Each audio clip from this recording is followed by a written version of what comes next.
June 1st, 2010. There was 4 of us back then. Yeah, we started the studio from scratch. Ree was at EA for a long time, and I was at Ubisoft, and at one point wanted to start a new studio in Montreal, so I pitched Warner Brothers on setting up here, and Martin Tremblay, who's the head of the games division there, had some interest in that. Shortly after the studio started, we knew that we were going to be working on a DC franchise. It was just an incredible opportunity to be able to build this thing and handpick those people who would become really the leaders of the studio. We hired Ben Madison, who's a senior producer on the game. So I've been here for almost 2 years and worked for a couple of months on a different project, and then this opportunity came along. And it was a no-brainer. It was a tremendous opportunity to be able to take on an Arkham project. It's one of those meetings where you can look back and say, "It's like a studio-defining moment." Yeah, for sure. To be offered a franchise of this magnitude is it's pretty humbling. Overall, it was the next one. Make the next one, but go find your own answer, right? It was very Jedi-like, I guess, in that way. As we thought, at first, like, how close should it be actually to the events of Arkham Asylum? And then really when Eric joined, that's really when the creative vision was really refined. And I remember one day I just got a Facebook message from Eric, and it was like really serendipitous. The timing was awesome because we were like, wow, it would be really great if we could find a guy who like this. And then I get a Facebook message and it's like, so tell me about Warner Brothers. So it seemed like there was a lot of enthusiasm for me for this project, and when I found out what the opportunity was, I jumped right on it. Eric brings a tremendous understanding of that universe. I mean, he's a huge comic book fan, so he really wanted to tell a year 2 story. So really to give ourselves a lot of creative headspace between the events of Arkham Asylum and where Arkham Origins begins. I love the early career space. I love the Legends of the Dark Knight comic series because it makes everything feel very important.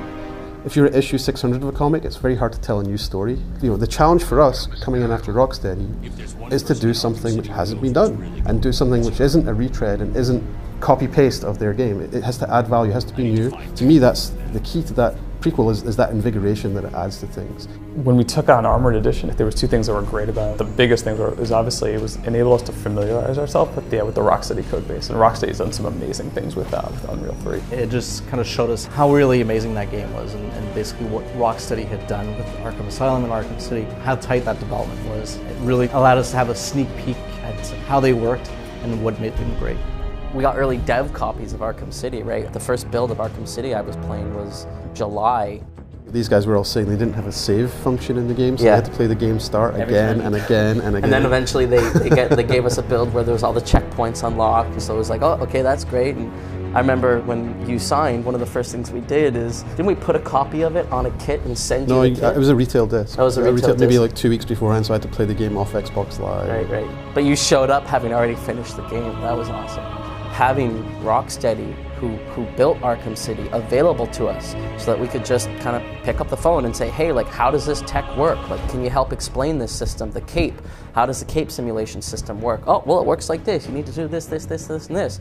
That was incredibly valuable to us. They've been tremendously supportive on, really in just terms of like helping us understand how the technology works. They have a lot going on as well. So we're, there, and they do amazing work. So we try and be self-sustainable, and when we need help on the tech, it's always there for us.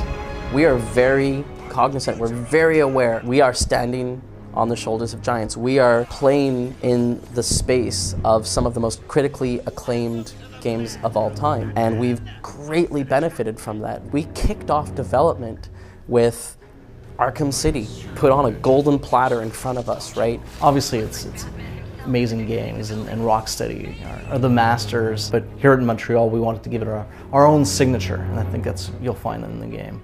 There are some choices we could have made and we didn't make, which could have sunk us. Yep. One of the challenges for this game has been there is so many opportunities, so many options of things to add to the game, especially with an open world environment. It's really a question of choosing the right things to have added and the right characters to bring in, because there's this huge library of DC Comics characters as well, enormous roster to draw from. The measurement is that everything we add has to be as good as the things in there. We're not adding 20 things that suck. We're aiming to add carefully targeted items that don't break what works and add value to what's there. So there'll be new character types, there'll be new encounter types, there'll be new characters from the Batman universe, but all those guys are carefully targeted to bring something new. The thing we've really tried to bring is a new level of life to the open world, a new level of surprises and encounters in the game, and I think that's something that you'll see in the final product. Like, it's great fun to be that character in that space. So we really want to make people stay there more and have more things to do.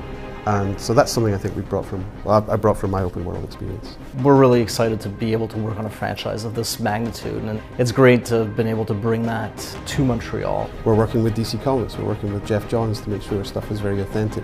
And we've been very picky in terms of how we hire and how we add to the studio in this team, making sure that we bring on great talent in every possible respect.